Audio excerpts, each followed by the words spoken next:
12 जून 2025 दोपहर 1:30 बजे अहमदाबाद से लंदन के लिए उड़ान भरती है एयर इंडिया की फ्लाइट AI-171 बोइंग 787 ड्रीमलाइनर। लेकिन टेक ऑफ के 47 सेकंड बाद ही सब कुछ खत्म हो जाता है। ये महज हादसा नहीं था, ये एक खुला आरोप है एक सिस्टम पर जो शायद हमारी जिंदगियों से ज्यादा अपनी कंपनी की इज्जत बचा रहा है। प्लेन ने 12 घंटे पहले ही पेरिस से दिल्ली की फ्लाइट भरी थी। उसी प्लेन में पैसेंजर आकाश वत्सा ने कुछ गड़बड़ नोटिस की। विंग फ्लैप्स बिना किसी वजह के ऊपर नीचे हो रहे थे, एसी काम नहीं कर रहा था, इन फ्लाइट स्क्रीन ब्लैंक थी और रिमोट्स डेड थे। उन्होंने इसका वीडियो रिकॉर्ड किया जो बाद में बहुत वायरल भी हुआ। रिफ्यूलिंग में लगे थे 42 मिनट, जो आमतौर पर 30 से 35 मिनट में हो जाता है। DGCA ने कहा ये नॉर्मल है, पर क्या एक मैक्स पेलोड फ्लाइट के लिए ये वाकई नॉर्मल था? प्लेन में थे कुल 242 लोग, 230 पैसेंजर, 10 क्रू मेंबर्स और 2 पायलट्स। मुख्य कमांड में थे कैप्टन सुमित सबरवाल, जिन्हें 8200 घंटे का फ्लाइंग अनुभव था, और साथ में को पायलट क्लाइव कुंदर, जिन्हें 1100 घंटे का फ्लाइंग एक्सपीरियंस था। टेक ऑफ होता है रनवे 23 से, लेकिन प्लेन लिफ्ट नहीं ले पाता। जांच में सामने आता है फ्लैप्स रिट्रैक्ट नहीं हुए थे, यानी टेक ऑफ के वक्त जो फ्लैप्स डिप्लॉय होते हैं, यानी बाहर निकलकर नीचे की तरफ झुकते हैं, वो हवा को ब्रेक करके लिफ्ट बनाने में मदद करते हैं। लेकिन टेक ऑफ के बाद उन्हें रिट्रैक्ट यानी अंदर खींच लेना होता है ताकि प्लेन स्मूथली ऊपर जा सके। लेकिन AI-171 में फ्लैप्स अटके रह गए, जिससे ना लिफ्ट मिल पाई ना स्पीड।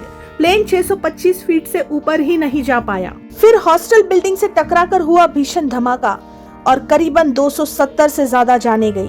सिर्फ एक यात्री विश्वास Kumar Ramesh seat number 11A emergency exit से कूदकर बच पाए। अब आते हैं जांच और ब्लैक बॉक्स पर।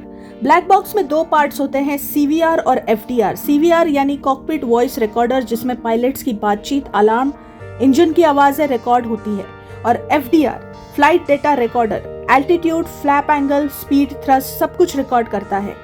इस केस की जांच कर रहे हैं इंडिया से aircraft accident investigation bureau, national transportation safety board USA और UK से एयरक्राफ्ट एक्सीडेंट इन्वेस्टिगेशन ब्यूरो।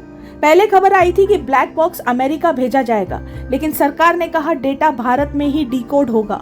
हालांकि डिकोडिंग टूल्स बोइंग के प्रोपराइटरी है, इसलिए NTSB की तकनीकी मदद ली जा रही है। अब सबसे चौंकाने वाला खुलासा है, बोइंग के अंदर ही काम कर चुके कई इंजीनियर्स और टेक्नीशियंस का कहना है, हमें पता है इनमें खराब पार्ट्स लगाए जाते हैं। सिंधिया किचन्स, जो खुद बोइंग प्रोडक्शन फैसिलिटी में काम कर चुकी है, उन्होंने कहा था, we couldn't sleep at night, the quality was so bad, it was like playing with people's lives. ये पहली बार नहीं है। 2021 में भी लंदन से हैदराबाद आते वक्त ड्रीमलाइनर में हवा में ही फ्यूल लीक हुआ था, जिसकी वजह से टर्की में इमरजेंसी लैंडिंग करनी पड़ी थी। और ये बात NTSB की रिपोर्ट ने भी मानी है। फेडरल एविएशन एडमिनिस्ट्रेशन, जो अमेरिका की एविएशन बॉडी है, उसने बोइंग 787 की लिथियम आयन बैटरीज को पूरी तरह टेस्ट ही नहीं किया था, जो कई फायर हैजर्ड का कारण बनी। तो सवाल अब ये है, ये हादसा वाकई मैकेनिकल फेलियर था या फिर ये लापरवाही की वो चेन थी जिसमें ना बोइंग जवाब देगा, ना फेडरल एविएशन एडमिनिस्ट्रेशन,